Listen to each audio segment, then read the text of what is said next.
स्वागत है एक बार फिर से आपका। और अब बारी है आखिरी के दो स्टॉक्स की। अपोलो टायर्स, मैंने आपसे कहा था कि दाम बढ़ाने की सिलसिला शुरू हो चुका है, तो अपोलो टायर्स ने ये कहा है कि वो अपने टायरों की कीमत जो है करीब करीब 5% तक बढ़ाएंगे, और इससे पहले वो 9% की हाइक और ले चुके हैं।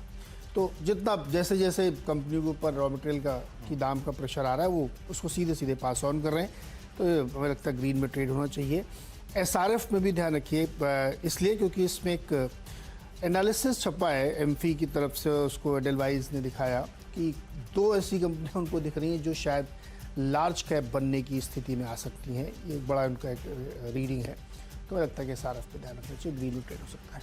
अच्छा, कल रिपोर्ट सजेस्ट कर रही थी कि बहुत सारे ब्रेक्स हो रहे हैं बर्ड फ्लू के अक्रॉस यूरोप, अक्रॉस एशिया, और इनफैक्ट दिक्कतें आ रही हैं। तो पहले सोचा था कि एक पोल्ट्री वाली कंपनी की बात करूं, उससे अच्छा था मैंने सोचा हेस्टर बायोसाइंसेज ऑफ हाइस ट्रेड कर रहा है और एनिमल वैक्सीनेशन, बर्ड वैक्सीनेशन के लिए जानी जाती है, तो ये ज़्यादा बेटर प्लेस नजर आई और पॉजिटिव बात करनी थी, तो ये इसको रेडा पर रखेंगे हम लोग। Second largest poultry vaccine manufacturer है, ध्यान रखें इस देश की।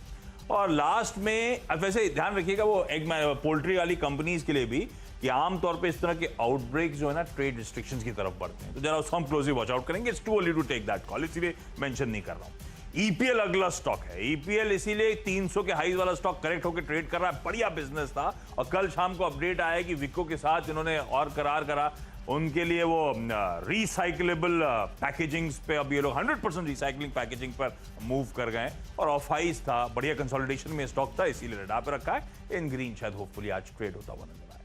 वो 10 के स्टॉक्स मंगलवार के दिन जो है आपकी स्क्रीन पर आएंगे, लार्जली सब हरे निशान के, लार्जली क्या मेरे ख्याल सारे के सारे हरे निशान वाले स्टॉक्स हैं। आज शुरुआत करी थी मैंने टिन प्लेट के साथ, रिजल्ट सीजन खत्म हो रहा है, कल आखिरी कंपनी में से एक थी जो रिजल्ट्स देती हुई नजर आई, नंबर्स अच्छे साल दर साल क्यू ऑन क्यू। वाटेक वबाग नोपुरा की तरफ से बड़ा एग्रेसिव अपग्रेड आता हुआ, एग्रेसिव टारगेट्स हैं, इसीलिए सागर सीमेंट्स की बोर्ड मीट शेड्यूल्ड है, और बोर्ड मीट में फंड रेजिंग होनी है, एक्सपेंशन और इनऑर्गेनिक इनिशिएटिव्स के लिए फंड रेज कर रहे हैं। ताज जीवी के अडवाणी होटल सिर्फ इसीलिए क्योंकि हिंदुस्तान ने अपने बॉर्डर्स खोल दिए हैं, 99 कंट्रीज के टूरिस्ट आ सकते हैं और कोई क्वारंटीन रूल्स नहीं होंगे, तो अच्छा है।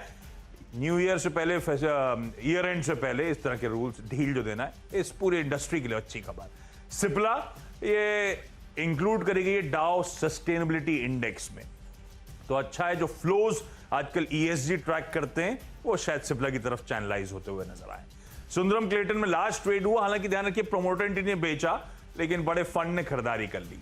वीएसटी टिलर सिर्फ इसीलिए क्योंकि एस्कॉट ने दाम बढ़ाए, ऑफ हाइज स्टॉक ट्रेड कर रहा था, छोटे प्लेयर्स के लिए भी प्रेशर्स ईज ऑफ होते हैं। हेस्टर बायो वो बर्ड फ्लू का स्केयर बढ़ रहा है, इस देश की दूसरी सबसे बड़ी मेरे ख्याल से बर्ड वैक्सीनेशन कंपनी है, इसीलिए। और ईपीएल फाइनली एक और करार, एक और पैकेजिंग के खबर, और ऑफ हाइज ट्रेड करता हुआ स्टॉक।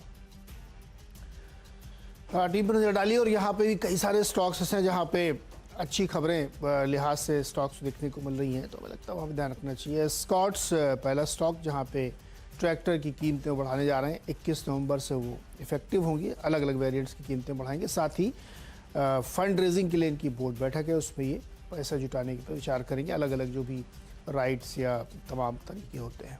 इंडियन होटल्स और इंटरग्लोब एविएशन इसलिए क्योंकि अब भारत में टूरिस्ट को क्वारंटाइन के नियमों से छुट्टी मिल गई है, 99 कंट्रीज़ के जो लोग आ सकते हैं यहाँ पे और घूमें फिरेंगे, तो मुझे लगता है कि इन दोनों को फ़ायदा होगा। एक प्रीमियम होटल कंपनी और दूसरी बेस्ट एयरलाइन कंपनी है। चीनी शहरों में बलरामपुर, धामपुर और अवध पर नज़र रखिएगा।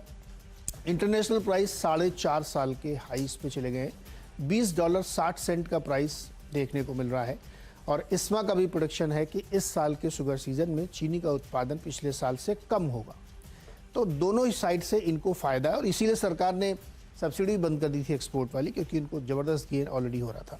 एचओईसी और ओएनजीसी में प्रेशर रहेगा, क्योंकि ग्लोबली ऑयल की डिमांड के प्रोडिक्शंस घट रहे हैं। ओपेक इस बात को 3 बार कह चुका, और चाइना में अब तमाम रिपोर्ट छप रही हैं, आप पढ़िएगा, क्योंकि इकॉनमी 1990 के लेवल की तरह से नीचे जाने की तरह, क्योंकि उनका रियल एस्टेट मार्केट क्रैश हुआ है। अपोलो टायर्स में भी प्राइस हाइक है, 5% अभी लेंगे, 9% पहले ले चुके हैं, और एसआरएफ तमाम रिपोर्ट्स कह रही हैं कि ये बड़ी लार्ज कैप बनने की तरफ बढ़ चुकी है।